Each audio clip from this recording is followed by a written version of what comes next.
Welcome to my new channel.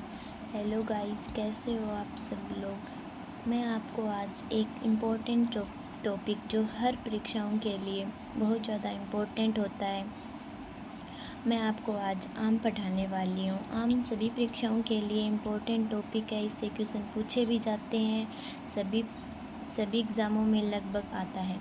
Agriculture से related सभी फल फ्रूट बहुत ज़्यादा इम्पोर्टेंट माने जाते हैं। ऐसे ही हर वीडियो में मैं आपके लिए लेके आऊँगी।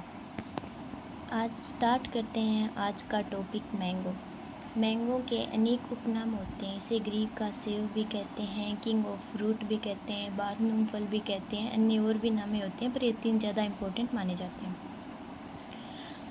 आम का बोटेनिकल नेम मेजीफेरा इंडिका होती है तथा इसकी फैमिली एनाकार्डियेसी होती है और इसमें जलवायु संबंधी आवश्यक अवस्थाएं होती हैं। तथा फूल और फल आने के लिए एक न्यूनतम जलवायु की आवश्यकता होती है। जैसे कि सेब को शीत ऋतु में ही सेब उग पाते हैं, हमारे यहाँ राजस्थान में सेब की खेती नहीं की जा सकती। ऐसे ही आम के लिए भी एक न्यूनतम जलवायु होती है, इसे हम उष्णकटिबंधीय व उपोष्णकटिबंधीय कहते हैं। आम के लिए गर्म व शुष्क जलवायु उपयुक्त मानी जाती है। आम के लिए मृदा अच्छे जल निकास वाली दोमट मृदा उपयुक्त मानी जाती है। मृदा का पीएच 5.5 से 7.5 के बीच में रखा जाता है। ये हल्की अम्लीय मृदा होती है जिसमें आम की खेती की जा सकती है। प्रसार व प्रबंधन। आम के लिए मुख्यतः वीनियर ग्राफ्टिंग की जाती है। वीनियर ग्राफ्टिंग या फिर एपिकोटाइल ग्राफ्टिंग उपयुक्त मानी जाती है आम के लिए। आम के अंदर मेजर वैरायटी होती हैं जो बहुत ज़्यादा इम्पोर्टेंट होती है। आम की अनेक वैरायटी हैं पर ये ज़्यादा इम्पोर्टेंट है, जैसे अल्फांसो, दशहरी, लंगड़ा, केसर, तोतापुरी। ये वैरायटी हैं जो अति इम्पोर्टेंट हैं। फल व फूल आने का समय।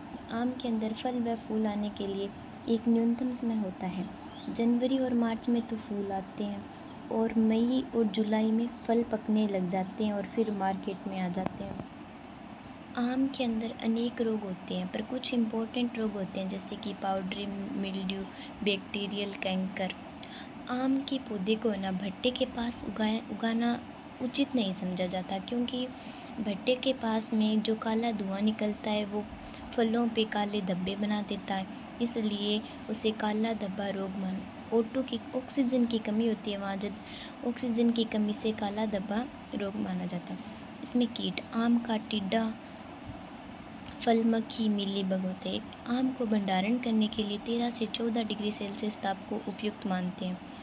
फिर इसके अंदर इजी ट्रिक हैं कुछ मैंने जो लिखे हैं कि इसके क्रोमोसोम है हमें अनेक सारे फ्रूट होते हैं इसलिए याद नहीं रह पाते। जब मैं हर की क्रोमोसोम की अलग अलग ट्रिक लेके आऊँगी, इसीलिए आम के लिए ये ट्रिक है कि आम को वोसनुम फल भी कहते हैं, इसलिए ये 40 याद रखा जाएगा। और मैंगो है जो मई के अंदर पकता है, मैंने पीछे ही बताया कि ये मई में पकता है, इसलिए 5 यानी 5 को हम 8 से मल्टीप्लाई करेंगे तो 40 आ जाएंगे, इसलिए हम याद रख सकते हैं कि 40 इसके क्रोमोसोम से। फिर है इसके अंदर पारंपरिक तरीके। इसे उगाने के लिए आवश्यक दूरी कितनी होती है? अधिक पारंपरिक, अगर हमारे पास अधिक जगह है तो हमें इसे 10 × 10 मीटर प्लांट भी उगा सकते हैं, जो प्रति हेक्टेयर 40 से 82 ही प्लांट आएंगे।